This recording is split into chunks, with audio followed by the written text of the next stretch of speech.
जल्दी से ज़रा हम उनको लिख लें। तो अगर हम कहें कि अल्फ़ा इज इक्वल टू 0 जो होता है वो सेंट्रल मैक्सिमा की कंडीशन को शो करता है। Alpha is equal to some integer suppose say n pi जो होता है वो मिनिमा की कंडीशन को फुलफ़िल करता है। And alpha is equal to some odd number pi by 2 ये सेकेंडरी मैक्सिमा की कंडीशन को फुलफ़िल करता है। इस तरह का होता है।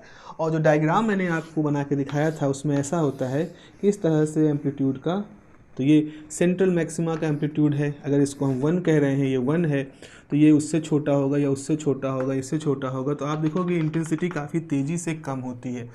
ब्राइट सेंट्रल हिस्सा बहुत ही ब्राइट, उसके बाद काफ़ी कम ब्राइट, फिर और कम और कम और कम ब्राइट। अभी बच्चों एक डायग्राम आप देख रहे हो यहाँ पर, ये जो डायग्राम है ये रूबी लेज़र की हेल्प से एक सिंगल स्लिट का बनाया गया डायग्राम, इसीलिए रूबी लेज़र इस्तेमाल हो रहा है, इसलिए ये रेड कलर का दिख रहा है। इसके बीचों बीच में देखो आप एक चमकीला हिस्सा है, ये सेंट्रल ब्राइट है। तो जो हमने डायग्राम में इससे पहले वाले डायग्राम में जो चौक से बनाया था उसमें जो चमकीला हिस्सा है ब्राइट है, वही ये यहाँ पर चमकीला हिस्सा है। आप देखो इसके बाद कुछ काली पट्टियाँ हैं वो मिनिमा है, और उसके बाद फिर देखो धीरे धीरे चमकीले हिस्से कुछ दिख रहे हैं बट वो बहुत तेज़ी से गायब हो रहे हैं। तो जो बीच का चमकीला हिस्सा है आप समझ लो 99% लाइट तो यहीं आके इकट्ठा हो रही है। इसके बाद की जो और चमकीले हिस्से हैं जो कि लगातार जिनकी इंटेंसिटी कम होती जा रही है, ये असल में क्या है, ये असल में सेकेंडरी मैक्सिमा है। तो सेंट्रल मैक्सिमा के दाएं बाएं जो सबसे चमकीला है वो फर्स्ट सेकेंडरी मैक्सिमा है, उस फर्स्ट सेकेंडरी मैक्सिमा के बगल में जो है वो सेकेंड सेकेंडरी मैक्सिमा, उसके बगल में जो है थर्ड, और इस तरह से आपके ऑर्डर गायब होते चले जाते हैं। तो सवाल एक बहुत अच्छा सवाल होता है, इसको टिक कर लीजिएगा अपनी कॉपी में और इस बार बहुत ध्यान से करिएगा, ये सवाल आने की पूरी संभावना है। बहुत अच्छा क्वेश्चन है ऑप्टिक्स का कि कैसे हम सिंगल स्लिट डिफ्रैक्शन पैटर्न में रिलेटिव इंटेंसिटी का एक डिस्कशन कर सकते हैं। सवाल पूछा जाता है कि प्रूफ करिए कि जो डिफ्रैक्शन पैटर्न होता है उसमें अगर हम सेकेंडरी मैक्सिमा को, अगर हम जो सेंट्रल मैक्सिमा है उसकी रिलेटिव इंटेंसिटीज़ को देखा जाए तो फॉर्मूला ऐसा आता है 1/4/9 pi square plus 4/25 pi square plus 4/49 pi square. इस तरह का एक फार्मूला प्रूफ करने के लिए पूछ लेते हैं कि प्रूफ दैट दिस फार्मूला। ये असल में क्या दिखा रहा है, ये दिखा रहा है कि अगर सेंट्रल मैक्सिमा की इंटेंसिटी 1 है, 1 एक यूनिट लेते हैं, तो जो फर्स्ट सेकेंडरी मैक्सिमा होगा उसकी इंटेंसिटी 1 की तुलना में 4/9 पाई टाइम होगा। ये काफ़ी कम होगा, 1/22 करीब आएगा। ये जो होगा ये 1/62 के करीब आएगा, ये 1/120 के करीब आएगा, 122 के करीब आएगा।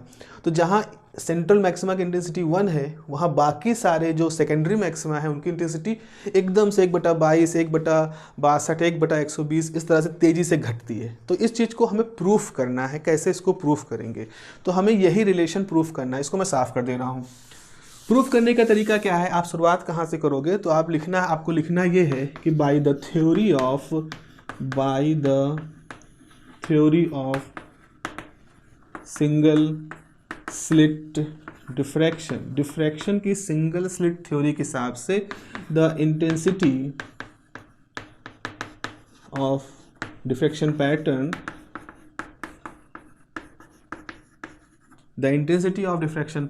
is I is equal to a square sin alpha upon alpha का होल स्क्वायर। ये बच्चों आप लोग के लिए इंटेंसिटी का फॉर्मूला होता है। अच्छा, अब हम पहला केस देते हैं सेंट्रल मैक्सिमा।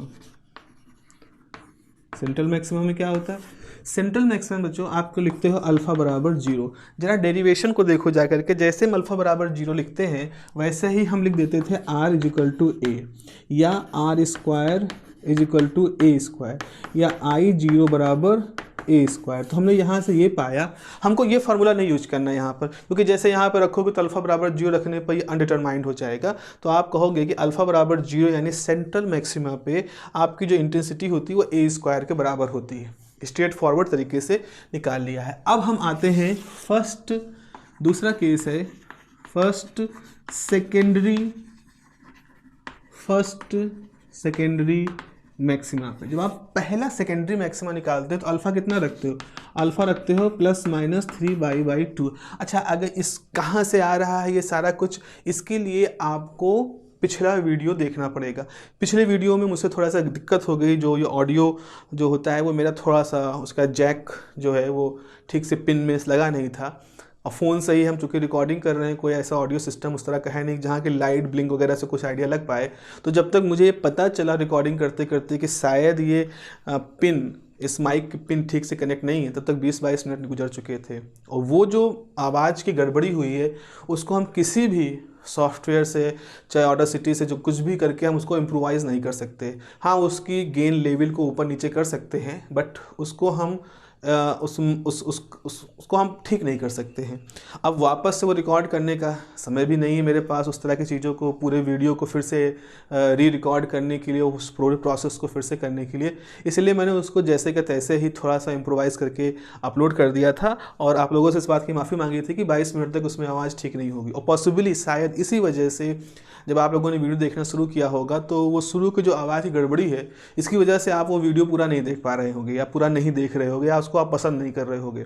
लेकिन अगर आप इन फार्मूलों के डिस्कशन को समझना चाहते हो तो बच्चों आपको कम से कम आखिरी के जो 30 मिनट हैं उस वीडियो के, वो ज़रूर देखिएगा, क्योंकि वहाँ पर हमने ये सारा डेरिवेशन किया है। ये बहुत इंपॉर्टेंट डेरिवेशन है। तो उस डेरिवेशन में हमने ग्राफिकल मेथड से एक सोल्यूशन निकाला था, और जिसकी सहायता से हमने बताया था कि अल्फा इज इक्वल टू +-3π/2 जो होता है वो फर्स्ट सेकेंडरी मैक्सिमा की कंडीशन होती है। अच्छा, सो आपके पास क्या हो जाएगा, फर्स्ट सेकेंडरी मैक्सिमा की इंटेंसिटी हो जाएगी I1, मान लीजिए a² sin 3π/2 अपॉन 3π/2। यहाँ प्लस माइनस दोनों लिख रहे हैं, इसलिए हम नहीं लिख रहे हैं क्योंकि अल्टीमेटली स्क्वायर होकर के तो वो सब प्लस ही हो जाने हैं। तो कुछ sin π/2, 3π/2, 5π/2, 7π/2, जितना भी π/2 लोगे वो सब 1 हो जाएगा। तो ये हो जाएगा a² 1/9π²/4, पलटेगा, हो जाएगा a² 4/9π²। तो ये I1 यानी कि फर्स्ट सेकेंडरी मैक्सिमा की इंटेंसिटी आपके पास आ गई। दूसरा होगा सेकेंडरी मैक्सिमा। सेकेंडरी मैक्सिमा के लिए अल्फा की वैल्यू कितनी है, +-5π/2 है। तो यहाँ से I1 की जो वैल्यू है वो निकलेगी I² sin 5π/2, again 5/2 plus minus में है, लेकिन स्क्वायर होने की वजह से वो सब प्लस हो जाना है। तो ये इसी को अगर हम सॉल्व करेंगे तो ये वैल्यू आ जाए, सॉरी I2 हो जाएगी, I2 हो गया। तो I2 हो जाएगा a² ऊपर जाएगा 9 और 25π², 25π² आ जाएगा। इस तरह से थर्ड के लिए निकालोगे, थर्ड सेकेंडरी मैक्सिमा, उसके लिए अल्फा वैल्यू रखोगे +-7π/2। तो यहाँ से हम सीधे लिख रहे हैं I3 जो होगा वो जाएगा a² 4/7 49π²। सो रिलेटिव इंटेंसिटीज़ देखें तो अगर आप I0 ratio I1 ratio I2 ratio I3 इस तरह से लोगे तो आपको लिखना होगा a² ratio a² 4/9π² ratio 4a² 4/25π² ratio a² 4/49π²। इस तरह से होगा a² सब में कॉमन है, हो जाएगा 1/4/9π², ये स्क्वायर है, 4/25π², 4/49π²। This is the answer that we really want to prove in this। शुरुआत में यही हम लोगों ने फार्मूला लिखा था, तो उसको हम लोगों ने यहाँ पर देखिए बहुत ही आसानी से सीधे तौर पर अपने पुराने फार्मूले की जानकारी से इसको हमने प्रूफ कर दिया। तो आप 10 मिनट के अंदर मैंने आपको दिखाया है कैसे ही हम इस पूरे रिलेशन को प्रूफ कर सकते हैं। ठीक है, ये बहुत इंपॉर्टेंट रिलेशन है, बार बार मैं कह रहा हूँ इस बार के एग्ज़ाम के लिए।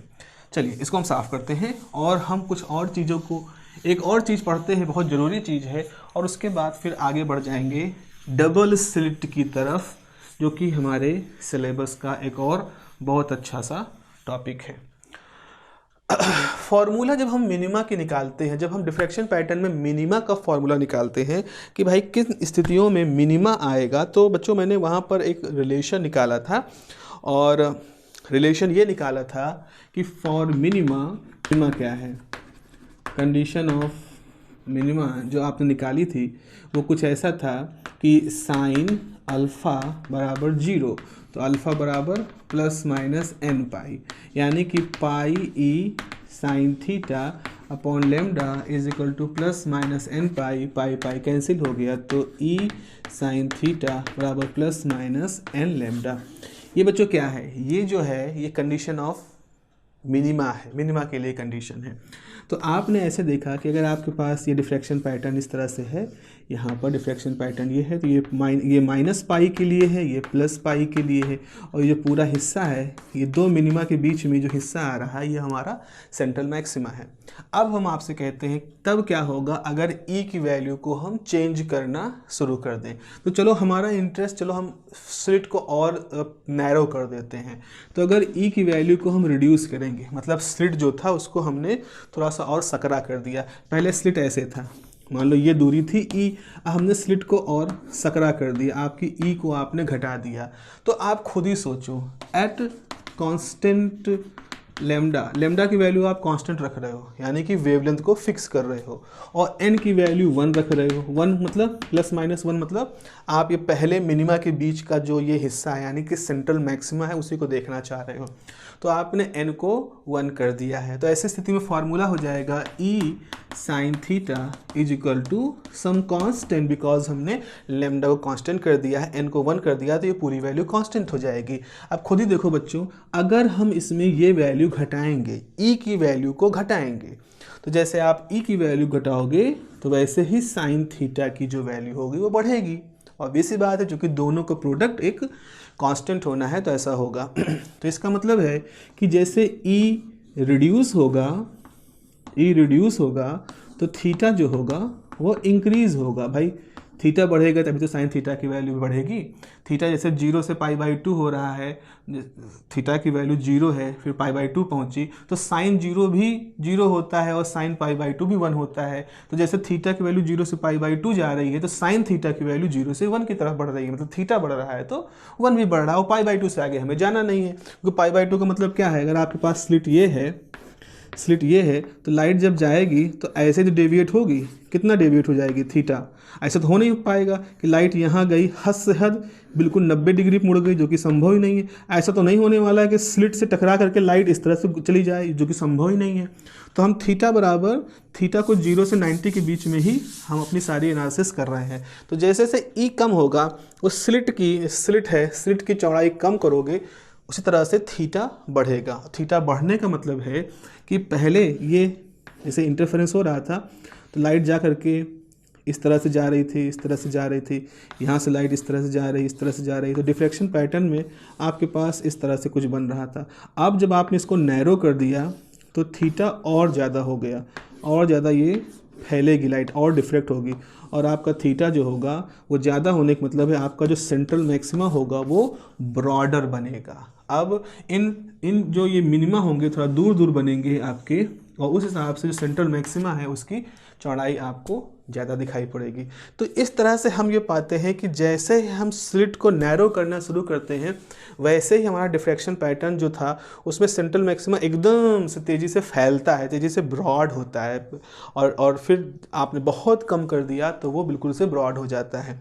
अब बहुत अच्छी बात यहाँ पर ये है कि ये जो फिनोमिना है कि जैसे ही हम स्लिट को पतला करते हैं, एकदम से डिफ्रैक्शन पैटर्न का सेंट्रल मैक्सिमा फैलता है। ये जो कंसेप्ट है, ये क्वांटम मैकेनिक्स सिद्धांत जो है, हाइजेनबर्ग अनसर्टेनिटी प्रिंसिपल, ये उसके हिसाब से फॉलो होता है, ये उसको फॉलो करता है कि जैसे स्लिट को हम पतला करते हैं तो delta X uncertainty in position कम करते हैं, और जैसे अनसर्टेनिटी इन पोजीशन कम करते हैं वैसे जो फोटोन हैं उनके मोमेंटम का अनसर्टेनिटी चेंज होता है और वो फिर डिस्पर्स होते हैं तेज़ी से, और जिसकी वजह से हमारा ये डिफ्रैक्शन पैटर्न जो होता है वो फैलने लगता है। तो वहाँ से भी हम इस चीज़ को प्रूव कर सकते हैं। तो ऑप्टिक्स का ये एक्सपेरिमेंट अनसर्टेनिटी के उस पोजीशन, फोटोन के लिए उस पोजीशन और मोमेंटम की अनसर्टेनिटी को भी समझा सकता है, उसको भी आपको यहाँ से एक पर्सपेक्टिव उसका मिल सकता है।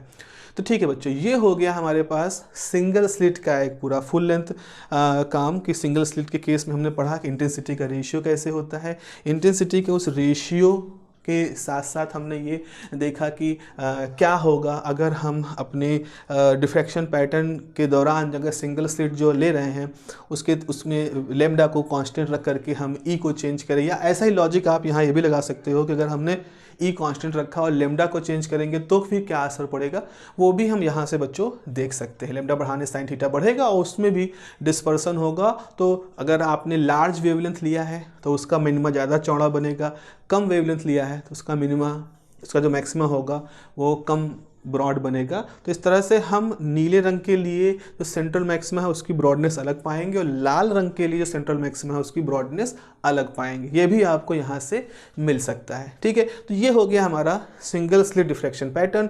अगला हमें जो पढ़ना है, अगला जो हमें समझना है वो ये समझना है कि अब अगर दो स्लिटें हैं हमारे पास, डबल स्लिट हो गया है अगर हमारे पास, सिंगल स्लिट की जगह पे दो स्लिट अगर हमने लगा लिया तो क्या होगा। बहुत इंटरेस्टिंग सा केस वहाँ पर डेवलप होता है और वो इंटरेस्टिंग जो केस है वो आगे जा करके हमें मिसिंग ऑर्डर की एक कॉन्सेप्ट को हमारे सामने ला के रखता है, जो कि बहुत इंटरेस्टिंग है और वो भी कंपलसरी केस में वो आपसे ज़रूर पूछा जाता है, ठीक है बच्चों। तो अगला जो हमारा डिस्कशन का टॉपिक होगा that will be the second double slit diffraction pattern, उसकी स्टडी करना और फिर आगे जा करके उसमें हमें मिसिंग ऑर्डर का कॉन्सेप्ट समझना और ये भी समझना कि कैसे सिंगल स्लिट का डिफ्रैक्शन पैटर्न और डबल स्लिट का डिफ्रैक्शन पैटर्न एक दूसरे से अलग होते हैं। ये भी हमें समझना जरूरी होगा क्योंकि बहुत इंपॉर्टेंट कॉन्सेप्ट है। चलिए फिर मिलते हैं अगली क्लास में और देखते हैं कि डबल स्लिट डिफ्रैक्शन पैटर्न की मैथमेटिक्स हम कैसे प्रोसीड कर सकते हैं। चलिए अपना ध्यान रखिए। Have a nice day, take care, bye bye.